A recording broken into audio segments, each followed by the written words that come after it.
Sa Presinto 5, patay ang isang retired na pulis matapos masunog ang ospital sa Pulilan, Bulacan kung saan siya naka-admit. Ang biktima na-suffocate matapos pahirapang sagipin. Nasa frontline ng balitang yan, Simon Gualvez. Madali ang inilabas ng ospital ang mga pasyente ng Our Lady of Mercy General Hospital sa Barangay Lungos, Pulilan, Bulacan. Ang apat na palapag na ospital kasi biglang nagliyab pasado 1:00 ng madaling araw kanina. Nakaresponde naman agad ang mga bumbero, pero kinailangan pang wasakin ang ilang bintana ng ospital.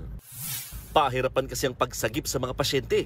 Sa tindi ng apoy, natrap ang pasyente si retired Police Captain Marcelino Leonardo na nasa Intensive Care Unit o ICU.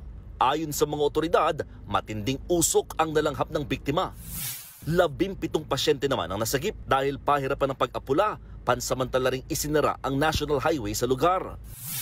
Makalipas ang halos 6 na oras, tuluyang naapula ang sunog. Inilipat muna ng ospital ang ibang pasyente.